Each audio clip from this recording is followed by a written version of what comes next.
Oke teman-teman, di video kali ini saya akan mentutorialkan cara bongkar pasang untuk motor RE King ya. Nah, jadi kendalanya ini motor kompresinya itu bocor disebabkan oleh salah satu dari baut danamnya itu ada yang dol. Jadi untuk proses recoil ataupun bosdrat itu kita harus bongkar dulu di bagian bloknya dan sangat mudah sekali untuk membongkarnya ya. Nah, manifold kita lepas ya menggunakan kunci 10, kemudian di bagian blok atas menggunakan kunci 12 sok dan blok bawah menggunakan kunci 14 ring. Dan di bagian knalpot kita lepas menggunakan kunci 12. Kemudian tinggal kita lepas kleman di karburator, kemudian selang YEIS kita lepaskan juga, kemudian tinggal kita tarik seperti ini ya di bagian karburatornya. Keran dari tangkinya kita tutup saja. Nah, seperti ini cara melepasnya dan harus berhati-hati karena di sini sempit ya, teman-teman. Nah, cukup di seperti ini kan saja karena ini untuk selangnya itu macet karena ini selang infusan ya, yang dari oli sampingnya itu. Jadi nggak saya buka, cukup simpan saja seperti ini. Kemudian tinggal kita lepas bagian bloknya ini ya. Nah, jadi untuk proses pembongkaran motor 2 tak itu bisa dilakukan di rumah. Kalau mau servis, membersihkan kerak-kerak ataupun mau ganti piston sendiri juga bisa. Nah, jadi di sini sekalian juga karena tadi di bagian baut manifoldnya juga udah diganjal menggunakan seng ya, diartikan si dudukan bautnya udah pada selek. Jadi kita langsung perbaiki mumpung kita bongkar seperti ini ya. Nah, di sini saya menggunakan mata bor khusus recoil ya, teman-teman. Nah, usahakan untuk proses pengeborannya itu lurus, jadi kita harus lihat kiri kanan dan proses pengentapannya pun sama. Jadi jangan terburu-buru, kita lihat dulu kiri kanan. Kalau misalkan udah sama baru kita lanjutkan. Karena sangat riskan sekali apabila bengkok ya. Nanti si bautnya itu jadi ikut bengkok, nanti si kopnya itu nggak bakalan masuk. Jadi usahakan kita harus lurus ya saat proses pengetapannya seperti ini. Dan kalau misalkan teman-teman masih ragu, teman-teman bisa minjem pasukon ya ataupun siku di bas ya ataupun di tukang kayu supaya menyiku 90 derajat, pokoknya lurus. Tapi kalau teman-teman udah bagus billingnya, ya udah tinggal kita jalani saja, kita kerjakan ya. Nah, ini udah selesai ya proses pengetapannya seperti ini. Nah, setelah beres disemprot boleh. Kemudian tinggal kita pasang recoilnya ini ya. Nah, recoilnya yang 1,5D berarti itu panjangnya 1,5 mili. Mau yang 2 mili boleh, mau yang 1 mili boleh. Jangan lebih dari 3 mili saja ya. Nah, kemudian tinggal kita gunakan alatnya untuk pemutaran saat pemasukan recoilnya ini. Dan dijamin untuk proses recoil ini sangat awet sekali ya teman-teman, beda dengan bosdrat. Menurut saya yang lebih awet itu adalah recoil ini karena bahannya juga dari stainless ya, kuat banget. Nah, setelah itu untuk centilanya tinggal kita pukul menggunakan alatnya juga.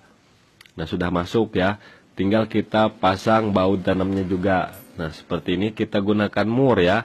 Nah, di sini untuk murnya saya gunakan mur baja supaya lebih kuat ya, gak gampang selek saat proses pemasangannya seperti ini teman-teman. Jadi 2 buah mur ya teman-teman. Nah, kencangkan seperti ini. Nah, setelah kencang kalau dikendorkan itu kan masih ngikut ya, jadi harus kita tahan yang di bawahnya ini baru kita kendorkan dan sudah bisa terlepas. Jadi sangat mudah ya.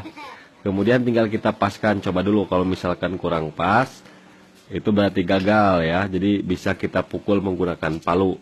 Namun ini udah pas ya, jadi kita langsung pasang saja. Kalau misalkan miring, teman-teman bisa pukul saja supaya lurus ya, boleh dipukul.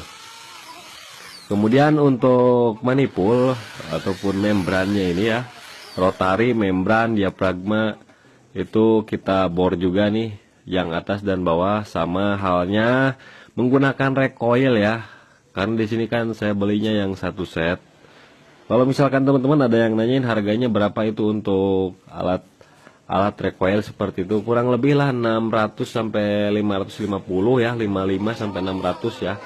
Kalau teman-teman beli satuan itu harganya lebih mahal, harganya sampai 200 ataupun 250 tergantung ukurannya juga. Nah, setelah proses pengetapan, jadi kita bisa lakukan ulang untuk proses recoil. Nah, seperti ini, usahakan juga di bagian rotarinya ini harus lurus juga ya, supaya bautnya nggak miring. Kalau misalkan miring nantinya gampang patah ke bautnya ya. Kepalanya bisa-bisa patah kalau proses pengencangan. Oke, setelah itu tinggal kita pasang recoilnya. Nah, seperti ini kita gunakan alatnya. Nah, ini susah yang atas ya, kita yang bawah dulu. Kita cari yang mudah, pokoknya kalau bekerja itu jangan cari yang susah. Kalau misalkan ini belum jadi, ya udah kita cari yang lebih mudah dulu. Nah, kemudian yang atas sama. Nah, jadi mudah kan tuh. Karena berawal dari mudah, jadinya ujungnya mudah juga. Kemudian tinggal kita pukul centilannya ya. Nah, udah. Kemudian tinggal kita bersihkan bekas pengeboran pengetapannya menggunakan bensin, semprot menggunakan kompresor ya, jangan sampai gak disemprot nanti ke pistonnya baret. Kemudian proses pemasangan, kasih pelumasan, kasih bimoli, oli ataupun kecap, asal jangan kecap ya nanti karatan, pokoknya oli ataupun minyak. Kemudian pasang, dan diperhatikan ringnya ini kan ada semacam coakan, dan di pistonnya juga itu semacam ada pen, jadi jangan sampai bergeser ya, harus pas di titiknya itu sendiri. Nah, harus dipas-pasin aja, jangan sampai bergeser. Nah, seperti itu ya, kita tekan dari pinggirnya seperti ini sampai masuk. Packingnya masih bagus ya, karena nggak dilem. Kalau misalkan dilem suka rusak, tapi jangan dilem untuk packing BB-nya ya di bawah. Oke, kemudian tinggal kita engkol-engkol saja seperti ini. Nah, kita simpan bebas, pistonnya mau di tengah, mau di atas, mau di pinggir, bolehlah. Tapi yang baik kita simpan di atas supaya nggak ada kotoran nanti masuk ke ruang bilas. Kemudian pasang murnya, kita kencangkan secara silang ya teman-teman untuk mur yang bawah menggunakan kunci 14 ring. Nah, seperti ini kalau pakai kunci sok mau sampai kiamat pun tidak bisa ya, harus menggunakan kunci ring. Kemudian di bagian packing tembaganya kita kasih lem untuk mencegah juga dari kebocoran, jangan sampai nggak dikasih lem ya. Oke, kita pas-paskan seperti ini, dan jangan sampai terbalik untuk packingnya karena berbeda. Kalau misalkan terbalik nantinya nggak masuk, jadi sesuaikan. Kemudian pasang kopnya ya, squeeze bagian atas. Nah, kemudian paskan. Kemudian di sini kan bautnya tadinya nggak ada ringnya ya untuk murnya. Nah, saya kasih ring ya supaya lebih bagus. Nggak dikasih juga sih nggak apa-apa, tapi yang lebih bagus itu dikasih ring ya teman-teman, supaya nggak cepet kena di bagian kopnya akibat pengencangan, kan nanti si kopnya jadi aus. Kita kencangkan, kalau bautnya udah panjang-panjang kayak gini mau pakai kunci ring juga bisa, tapi kalau masih mur standar ya harus pakai kunci sok 12. Kemudian di bagian rotari ataupun membrannya ini harus benar ya, yang ada topnya nih, yang kotak ini harus sejajar dengan blok yang ada kotaknya juga. Jadi jangan sampai terbalik ya, disesuaikan dengan topnya. Kemudian packing kertasnya ada 2 biji di bagian manipul karet 1, di dekat blok yang kanan 1. Tinggal kita pasang baut-bautnya, kita kencangkan semuanya. Selang YIS kita pasang, kencangkan langsung ya seperti ini.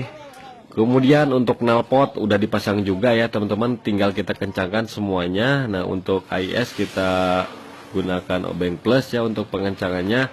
Kemudian untuk pemasangan karbu seperti ini, klemannya jangan dipasang dulu supaya lebih mudah ya, supaya lebih elastis. Nah, kita masukkan dulu ke bagian karet manipul yang depan, kemudian yang belakang, kemudian baru kita pasang klemannya supaya lebih elastis. Kalau misalkan klemannya masih terpasang, itu masih sedikit ada kesulitan. Teman-teman juga bisa merasakannya saat bongkar pasang karbu ereking yang ada filternya, jadi ada sedikit kesulitan. Nah, setelah semua kencang, tinggal kita hidupkan saja seperti ini ya teman-teman. Nah, dan motor pun sudah hidup.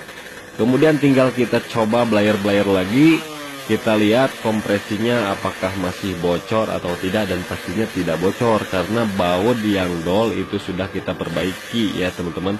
Nah, jadi buat teman-teman yang mau melakukan bongkar pasang, caranya seperti ini dan kunci-kuncinya udah saya sebutkan ya. Apabila mau belah mesin, teman-teman harus ke bengkel karena untuk belah mesin itu banyak kunci yang harus kita sediakan.